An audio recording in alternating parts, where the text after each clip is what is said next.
Hi అండి, welcome back to Karuna's cooking channel. ఈరోజు function స్టైల్లో గుత్తి వంకాయ కూర ఇంట్లో ఉండే వాటితోనే సింపుల్గా ఎలా తయారు చేసుకోవచ్చో చూద్దాము. కరుణాస్ కుకింగ్ ఛానల్లో రోజువారీ చేసుకునే కూరలు ఇంకా రోటి పచ్చళ్ళు రెసిపీస్ ఉన్నాయి. ఇంట్రెస్ట్ ఉంటే ట్రై చేసి చూడండి. గుత్తి వంకాయ కూర తయారు చేయడం కోసం ముందుగా మందంగా ఉన్న ప్యాన్లోకి 3 టేబుల్ స్పూన్లు వేరుశనగ గుళ్ళు వేసుకుని స్టవ్ని లో ఫ్లేమ్లో పెట్టుకుని వేయించుకోవాలి.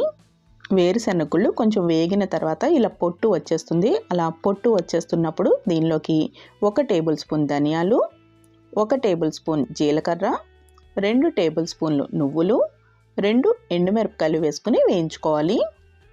నువ్వులు వేగుతున్నప్పుడు మంచి కమ్మటి వాసన వస్తుంది. అప్పుడు స్టవ్ ఆఫ్ చేసేసుకుని 1 టేబుల్ స్పూన్ గసగసాలు వేసుకుని ప్యాన్కున్న వేడికి వేయించుకోవాలి. ఒక అర నిమిషం పాటు వేయించుకుంటే సరిపోతుంది. ఇప్పుడు వేరే ప్లేట్లోకి తీసేసుకుని చల్లారనివ్వాలి. చల్లారిన తర్వాత మిక్సీ జార్లోకి వేసేసుకోవాలి.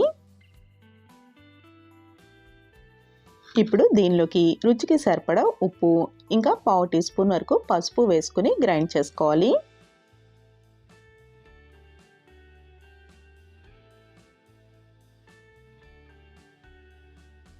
ఇప్పుడు దీనిలోకి మీడియం సైజు ఉల్లిపాయని చిన్న ముక్కలు కట్ చేసుకుని వేసుకోవాలి.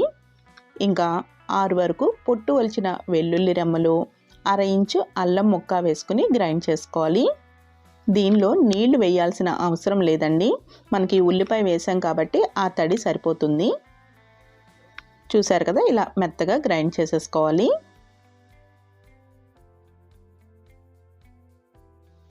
ఇప్పుడు గుత్తి వంకాయల్ని శుభ్రంగా కడిగేసుకోవాలి. నేను తీసుకున్న గుత్తి వంకాయలు బాగా చిన్న సైజ్ అండి. 100 గ్రాములు తీసుకున్నాను. 8 గుత్తి వంకాయలు వచ్చాయి, అంటే బాగా చిన్న సైజులో ఉన్నాయన్నమాట. ఇప్పుడు ఒక గిన్నెలోకి నీళ్లు తీసుకుని దానిలో ఒక 1/2 టీ స్పూన్ వరకు ఉప్పు వేసుకుని కలుపుకోవాలి. ఇప్పుడు గుత్తి వంకాయలను తీసుకుని వంకాయకి కాడ ఏమన్నా ఎక్కువగా పెద్దదిగా ఉంటే మాత్రం కట్ చేసేసుకోవాలి. ఇలా ఈ సైజులో ఉంటే అలానే ఉంచేయచ్చు. ఇప్పుడు వంకాయని మధ్యకి ఈ విధంగా కట్ చేసుకుని లోపల పుచ్చులు ఉన్నాయేమో చెక్ చేసుకోవాలి. ఇలా ఒక్కొక్క వంకాయని 4 భాగాలుగా కట్ చేసుకుని లోపల పుచ్చులు ఉన్నాయేమో చెక్ చేసుకోవాలి. ఇలా కట్ చేసుకున్న ప్రతి వంకాయని ఇలా ఉప్పు నీళ్ళల్లో వేసేసుకుంటే వంకాయలు నలుపు రాకుండా ఉంటాయి. ఇప్పుడు వంకాయలోకి ముందుగా తయారు చేసుకున్న మసాలా ముద్దని స్టఫ్ చేసేసుకోవాలి.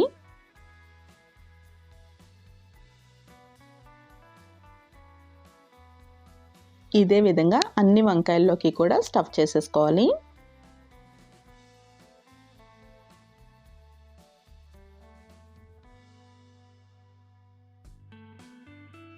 ఇప్పుడు ప్యాన్లోకి 2 గరిటెల వరకు నూనెని వేసుకుని నూనె కొంచెం వేడైన తర్వాత 1/2 టీ స్పూన్ జీలకర్ర, 1 టీ స్పూన్ ఆవాలు వేసుకుని వేయించుకోవాలి.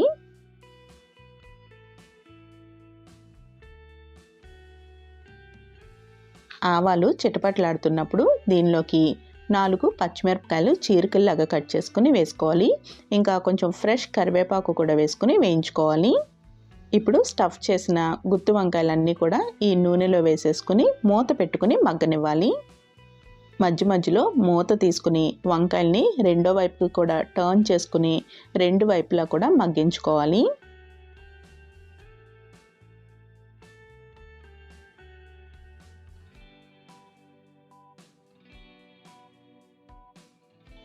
వంకాయలు త్వరగానే మగ్గిపోతాయి. వంకాయ మగ్గిందో లేదో ఒకసారి ఇలా తీసుకుని ఒక స్పూన్తో ఇలా కట్ చేసుకుంటే మనకి సాఫ్ట్గా ఉన్నట్టయితే వంకాయ మగ్గిపోయినట్టే. ఇప్పుడు ప్యాన్లోని వంకాయలు ఒక పక్కకి తీసుకుని మసాలా ముద్ద స్టఫ్ చేశాక ఇంకా కొంచెం ఎక్స్ట్రా ఉంటుంది కదా, ఆ మసాలా ముద్దని కొంచెం వేసుకుని నూనెలోకి వేయించేసుకుని కొన్ని నీళ్లు వేసుకుని ఉడికించుకోవాలి. మసాలా ముద్ద తయారు చేసుకున్నప్పుడు మిక్సీ జార్లో గ్రైండ్ చేసుకున్నాం కదా, దాంట్లోనే కొన్ని నీళ్లు వేసుకుని కలుపుకుంటే అది వేస్ట్ అవ్వకుండా ఉంటుంది. నీళ్లు వేసిన తర్వాత ఒకసారి గరిటెతో కలుపుకుని స్టవ్ని మీడియం ఫ్లేమ్లో ఉంచుకొని మూత పెట్టుకుని ఉడికించుకోవాలి. 3-4 నిమిషాల పాటు మూత పెట్టుకుని ఉడికించుకున్న తర్వాత మూత తీసేసుకుని కూర దగ్గరికి పడేంత వరకు ఉడికించుకోవాలి. మధ్య మధ్యలో గరిటెతో కలుపుకుంటూ ఉంటే కూర అడుగంటకుండా ఉంటుంది. కూర ఇలా దగ్గరికి పడింది, కొంచెం నూనె సపరేట్ అవుతున్నప్పుడు స్టవ్ ఆఫ్ చేసేసుకుని సర్వింగ్ బౌల్లోకి ట్రాన్స్ఫర్ చేసేసుకోవచ్చు. ఈ మసాలా గుత్తి వంకాయ కూర రైస్లోకి, బగారా అన్నంలోకి, ఇంకా చపాతీ, రోటీలోకి కూడా కాంబినేషన్గా చాలా బాగుంటుంది.